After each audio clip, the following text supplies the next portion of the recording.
दोस्तों बहुत बार आपने वास्तु कंसल्टेंट्स को देखा होगा एनर्जीज की बात करते हुए। वो कहते हैं, कोई कह रहा है हम देवता की एनर्जी ठीक कर रहे हैं, कोई कहता है हम जियोपैथिक स्ट्रेस ठीक कर रहे हैं। अलग अलग तरीके की एनर्जीज हैं कि नॉर्थ ईस्ट में आपका टॉयलेट है तो इसकी एनर्जी नेगेटिव ही होगी। कोई एक डिवाइस लेके घूम रहा है, यूनिवर्सल ऑरा स्कैनर, वो कह रहा है मैं ऑरा स्कैन कर रहा हूँ, कभी वो कुछ और स्कैन करने लगता है, कभी वो नेगेटिविटी ढूंढ रहा है, कभी वो लोगों को ढूंढ रहा है। बहुत सारी तरीके की अलग अलग बातें चल रही हैं। दोस्तों वास्तु में जब भी एनर्जीज की बात आती है, ये दो तरीके की एनर्जीज होती है। एक है कि आपके घर में जो एनर्जी फ्लो है वो कैसा है, पॉजिटिव है, नेगेटिव है, ये डिपेंड करता है आपके घर के स्ट्रक्चर पे। अगर घर बना हुआ है, अभी बात करेंगे कि अगर खाली प्लॉट है, वहां से एनर्जीज स्टार्ट होती हैं आपके लाइफ में। जो वो प्लॉट आपने लिया है वहां से वो अपनी एनर्जीज आपको देना, आपस में एनर्जी एक्सचेंज वहां से स्टार्ट होता है। तो इसमें सबसे पहले हम बात करें बिल्टअप एरिया की। अगर बना बनाया मकान है और उसमें आप देखेंगे कि बहुत बार नेगेटिव बना हुआ होता है या बहुत बार एनर्जी फ्लो नहीं होता घर में बहुत ज़्यादा क्लटर होता है, दीवारें खड़ी है, सारा घर बंद बंद सा बना हुआ है, उसमें भी पॉजिटिव एनर्जी फ्लो नहीं होता। उसमें नेगेटिव एनर्जी, पॉजिटिव एनर्जी को भी फ्लो होने के लिए बहुत स्पेस चाहिए, ताकि पूरे घर में वो एनर्जीज, जो भी पॉजिटिविटी उत्तर और पूर्व दिशा से आपके घर में आ रही है, वो फ्लो कर सके, प्रॉपर साउथ वेस्ट तक जा सके। इसीलिए जब वास्तु शास्त्र का हम कोई भी ड्राइंग आती है हमारे पास, हम सबसे पहले उसका एनर्जी इस तरीके से चेक करते हैं।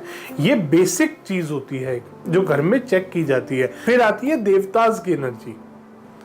जो 45 देवताज की बात करी जाती है वास्तुशास्त्र में, वो एनर्जी फील्ड्स हैं। किसी भी पॉजिटिव देवता पे कोई नेगेटिव चीज आ जाएगी तो वो नुकसान देगी। इस तरीके से घर को डिवाइड किया जाता है और देखा जाता है कि घर में एक तो एनर्जी फ्लो ठीक रहे, जो पॉजिटिव एनर्जी उत्तर और पूर्व दिशा से आ रही है। दूसरा, जो देवता है उनके अकॉर्डिंग, जो जिस तरीके का उनका नेचर है, उनको नेचर के अकॉर्डिंग हम सारा स्ट्रक्चर बनाएं, उसके अकॉर्डिंग ही हम उनके कलर्स करें।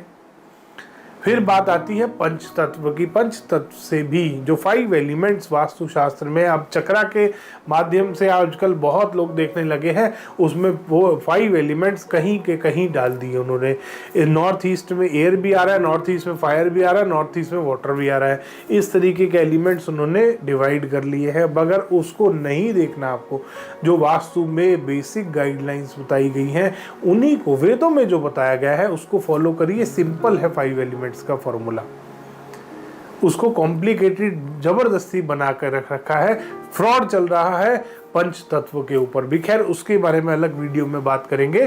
तो यहां से 5 तत्व आए, उसके अकॉर्डिंग भी अगर आप अपने घर में पेंट को, कलर्स को बैलेंस कर लेंगे तो भी आपके घर में एनर्जी फ्लो पॉजिटिव होता है।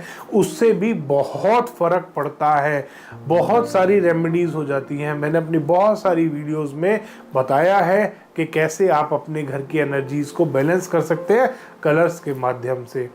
इसके बाद आती है दोस्तों असली मॉडर्न वास्तु।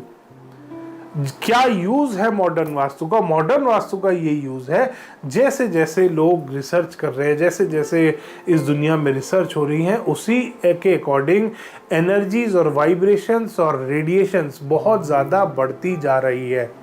एक छोटा सा एग्जांपल लूंगा इलेक्ट्रोमैग्नेटिक रेडिएशंस का। मोबाइल टावर्स और डिफरेंट टाइप्स के रेडियो सिग्नल्स से ये इलेक्ट्रोमैग्नेटिक फील्ड डेवलप होती है।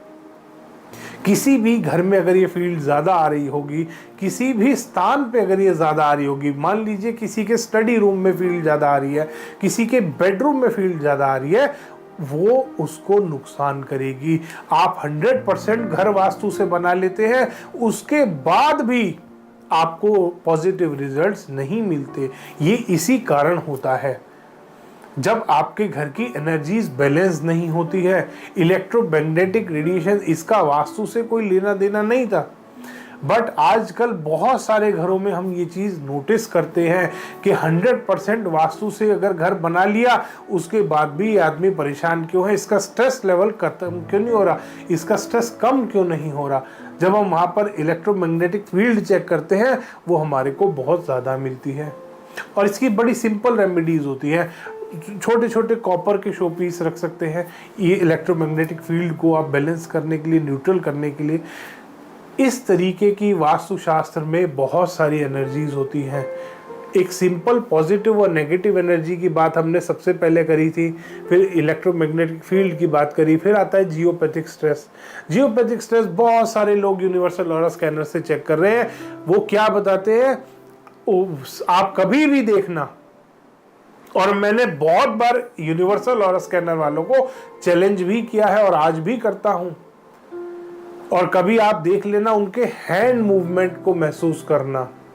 अगर मैं यूनिवर्सल ऑरा स्कैनर, मैंने बहुत सारी वीडियोस भी बनाई हैं, यूनिवर्सल ऑरा स्कैनर को हाथ में लेके हल्का सा भी 1 mm का मूवमेंट भी करूंगा तो भी वो पूरा खुल जाता है और बंद हो जाता है। क्लाइंट उस चीज को जब चलते चलते यूनिवर्सल ऑरा स्कैनर वाला हल्का सा हाथ हिलाता है तो क्लाइंट को कभी भी पता नहीं लगता। आप देख लीजिएगा, चाहे मैनुअल हो चाहे डिजिटल हो, मैंने बहुत सारी वीडियोस इसके ऊपर बना रखी हैं और अभी एक और मेरी सीरीज आने वाली है इसी के ऊपर। इसके बाद आती है बात कि जियोपैथिक स्ट्रेस। दोस्तों, जियोपैथिक स्ट्रेस आजकल यूनिवर्सल ऑरा स्कैनर से जो चेक किया जा रहा है वो कहीं भी बता देते हैं, किसी विंडो में जियोपैथिक से। अभी एक क्लाइंट क्या गया था जयपुर में, उसको बोल दिया कि ये तो आपका जो मुख्य द्वार है इसके अंदर जियोपैथिक स्ट्रेस है, दीवारों के अंदर, दीवारों में जियोपैथिक स्ट्रेस बता दिया। दोस्तों, उसके घर का मुख्य द्वार बदलवा दिया, दरवाजा वहां से तोड़वा दिया, बंद करा दिया कि इस जगह के आसपास भी कोई नहीं आएगा। उन्होंने येलो कलर से मार्किंग कर रखी थी कि इस जगह पे कोई ना जाए। जब वहां पे एक्चुअल में जियोपैथिक स्ट्रेस चेक किया तो वहां कुछ भी नहीं था, बस वो वास्तु वाले को अपनी रॉड्स बेचनी थी, उसने वहां पे रॉड्स लगा रखी थी। उसके बाद भी वहां पे जाना बंद करा रखा था, उसने डरा रखा था। वास्तुशास्त्र एक डर का बिजनेस बना दिया है, और बनाया इन्होंने ही है, चक्रजीवियों ने और ये स्कैनर भक्तों ने।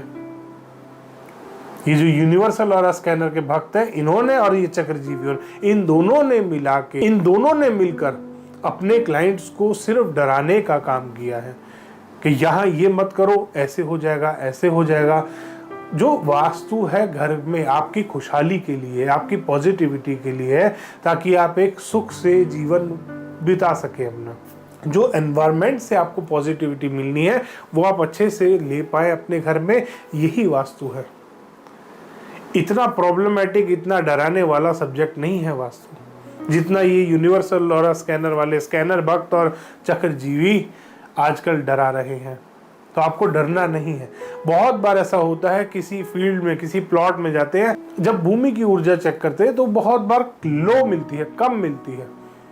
कोई भी नेगेटिविटी अगर अर्थ में होगी तो उस टाइम पे भूमि की ऊर्जा कम मिलती है। उसको भी बड़े आराम से आप ठीक कर सकते हैं, करेक्ट कर सकते हैं। इसीलिए हम रिकमेंड करते हैं कि जब भी आप कोई नया प्लॉट ले रहे हैं तो आप उसकी भूमि की ऊर्जा जरूर चेक कराएं, क्योंकि करोड़ों रुपए आप खर्च कर रहे हैं किसी प्लॉट को लेने के लिए, और अगर पहले भूमि की ऊर्जा चेक कर ले तो हम अच्छे से अच्छा प्लॉट, पॉजिटिव से पॉजिटिव प्लॉट ले सकते हैं। दोस्तों, इसीलिए मैंने वीडियो के स्टार्टिंग में आपको बताया था कि जिस दिन आप प्लॉट लेते हैं उसके साथ आपका एनर्जी एक्सचेंज शुरू हो जाता है। अगर भूमि की ऊर्जा कम मिलेगी किसी भी प्लॉट में या किसी भी भूखंड में बना हुआ है प्लॉट है, आप दोबारा बना रहे हैं, अगर भूमि की ऊर्जा कम होगी तो ऐसे प्लॉटों को हम लेने से आपको मना करते हैं। तो दोस्तों, ये थी पूरी कहानी एनर्जीज की, जिसको अलग अलग तरह से वास्तुशास्त्र वालों ने आपको दिखाया, आपको बताया, जबकि ये वेदों के टाइम से चलती आ रही हैं सारी चीज़ें। धन्यवाद दोस्तों। वीडियो पसंद आया हो तो इसको लाइक करें, शेयर करें और चैनल को सब्सक्राइब करना ना भूलें।